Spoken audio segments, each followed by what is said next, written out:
जय हिंद, अखंड भारत, हिंदू राष्ट्र। देखो, पूरी की पूरी दुनिया में एक अभी कह सकते हो कि इस्लामिक जिहादियों का एक वीडियो वायरल हो रहा था कि हिंदू है क्या कीड़े मकोड़े, और हिंदुओं का है कितना देश है, एक भी देश नहीं है। स्वाभाविक सी बात है कि हिंदुओं का कोई देश नहीं है, और ये मूर्ख हिंदू के नेताओं के द्वारा ऐसा किया गया, ठीक है। और एक जिहादी प्रवृत्ति के नेताओं के द्वारा ऐसा किया गया कि वो तो एक पीसफुल और शांति दूत को एक इस्लामिक नेशन दे दिया, और हिंदुओं के जो भी हिंदू इस भारत में बच चुके थे उसे धर्मशाला बना दिया, ठीक है। कि नहीं, तुम इस्लामिक राष्ट्र बना लो और जो भी यहाँ मुसलमान भी रहना चाहते हैं उसको रहने दो। तो ये सही बात है कि हिंदुओं को मिला कुछ नहीं सिवाय घंटा बजाने का, ठीक है। तो हम ये एक चीज़ कहते हैं कि देखो, ये लोग पहले जो है 57-58 इस्लामिक राष्ट्र बना लिए, सो कॉल्ड शांति दूत और पीसफुल जिहादियों ने, और ये 58 देश बनाने के बाद ये लोग जो है अब डिफरेंट नेशन में, खास करके वेस्टर्न नेशन और यूरोपियन नेशन में ये माइग्रेंट के तौर पे जा रहे हैं।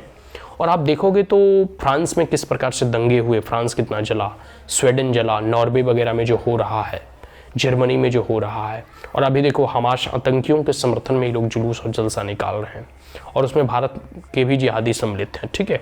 कि कैसे आतंकियों का समर्थन किया जाता है, इसका नंगा नाच अगर देखना है तो भारत में भी आपको जो है दिखाई दे देंगे। ये लोग जो है पहले कह सकते हो कि कई एक, आप देखो मैं एग्जांपल्स दूंगा कि कैसे वहाँ के पॉपुलेशन को और वहाँ के नेटिव सिटीजन को पूरे के पूरे समाप्त कर दिया। वहाँ इस प्रकार से जो है पॉपुलेशन चेंज किया और वहाँ इस्लामिक नेशन बना दिया। फिर जैसे इजराइल वगैरह देश में जहाँ थोड़ी बहुत जो है जिनके पास क्षमता है कि वो रिटेलिएट कर सकें, तो वहाँ जो है घुसकर निर्दोष आम नागरिकों को मारता है, उनकी हत्या करता है, रेप करता है, टॉर्चर और नंगा जो है उनका जो है प्रदर्शन करता है। और उसके बाद फिर जब इजराइल वगैरह नेशन या जो भी पावरफुल नेशन इस पर रिटेलिएट करती है, फिर उसका जो ये विक्टिम कार्ड खेलना शुरू कर देते हैं।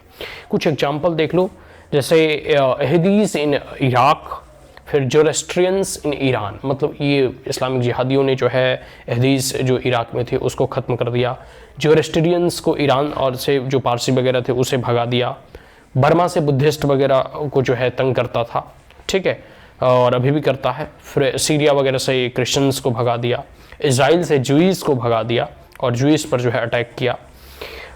बांग्लादेश और पाकिस्तान के बारे में कौन कौन नहीं जानता कि कभी वो हिंदू बहुल क्षेत्र हुआ करते थे। धीरे धीरे इस्लामिक आक्रांताओं ने कई बार, जैसे सोमनाथ मंदिर हो या फिर राम मंदिर हो गया, काशी वगैरह मंदिर हो गया, देखोगे उसको ध्वस्त किया, लूटा, मारा, हजारों सालों की गुलामी की जंजीरों और बेड़ियों में भारत को जकड़ा रहा। तो ये सब सारी चीज़ें हैं। और अभी भी देखो मतलब वर्तमान स्थिति में जो है बांग्लादेश में या फिर पाकिस्तान में हिंदू धीरे धीरे खत्म होने के कगार पर हैं। जो थोड़े बहुत बचे हुए हैं वो आने वाले 10-20 साल में खत्म हो जाएंगे। सिख, जूइस और बुद्धिज़्म भी जो है वहाँ खत्म होने के कगार पे है।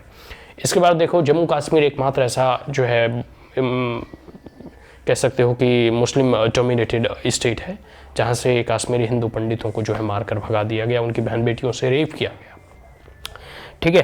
फिर देखो अफगानिस्तान वगैरह में भी बुद्धिज़्म, हिंदुज़्म बिल्कुल जो है एकदम खत्म हो चुकी है, समाप्त हो चुकी है। तो पहले आप कुछ एग्जांपल्स मैंने दिए, और ऐसे कई एक ऐसे देखो, इनका धीरे धीरे जो है नंबर ऑफ इस्लामिक स्टेट धीरे धीरे बढ़ ही रहा है, और ये लोग जो है बढ़ रहा है। और जब इसके रिटेलिएशन में कहा जाता है ना कि एक साइंस में रूल है कि in any action there is a equal and opposite reaction. तो जैसे जैसे लोग जागरूक हो रहे हैं तो इनको रिटेलिएट भी करते हैं। ऐसा तो है नहीं कि भारत जो है रिटेलिएट नहीं किया। भारत के कई एक ऐसे महान स्वतंत्रता सेनानी जैसे महाराणा प्रताप हो गए, शिवाजी हो गए, सूरजमल जट हो गए, ऐसे कई एक ऐसे नेताओं ने और कह सकते हो लीडर्स ने जो है कह सकते हो हिंदुओं को बचाने का प्रयास किया, हिंदुत्व के लिए जो है लड़ाई लड़ी। जैसे तेज बहादुर हो गए और कई एक ऐसे जो है महान स्वतंत्रता सेनानियों ने जो है हिंदुत्व का जो है भगवा झंडा जो है फहराए रखा और उसका परचम जो है बुलंद रखा।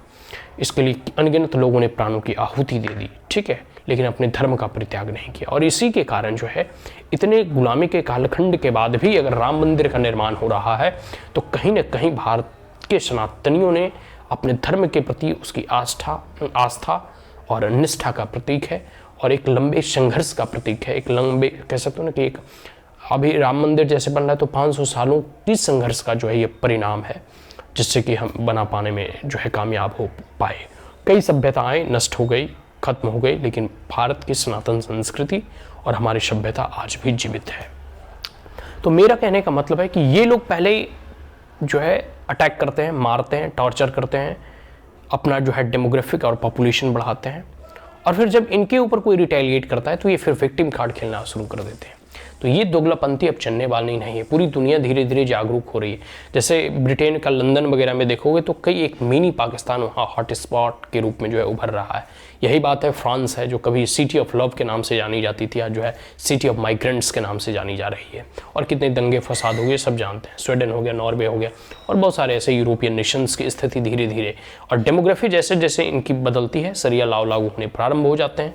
और ये आज यह जो है स्पष्ट संकेत दे रहे हैं कि कैसे ये जिहादी जो है हमास जैसे आतंकियों का समर्थन कर रही है। तो ये सब स्पष्ट संकेत करते हैं कि कैसे इनकी मंसूबा जो है कह सकते हो पूरी दुनिया में इस्लाम को फैलाने का और पूरी दुनिया में इस्लाम का वर्चस्व बढ़ाने का और इस्लाम का आधिपत्य करने का। तो आने वाले समय में हिंदुओं को जागरूक रहने की आवश्यकता है और पूरे के पूरे जो है एक प्रकार से कह सकते हो ना कि इनका जो षड्यंत्र है, चाहे गजवाए हिंद का हो या पूरे विश्व का, ठीक है, इनको नाकाम करना है। और इसके लिए हमें अपने सशस्त्र शास्त्र के साथ भी और शस्त्र के साथ भी, कौटिल्य चाणक्य ने कहा है कि अगर शस्त्र को नहीं उठाओगे तो राष्ट्र खो दोगे, और शास्त्र को नहीं उठाओगे तो अपनी संस्कृति को खो दोगे। तो दोनों को जीवित रखना है और इसके लिए हमें एक लंबे संघर्ष के लिए तैयार होना होगा। आज के लिए इतना ही। जय हिंद। अखंड भारत हिंदू राष्ट्र।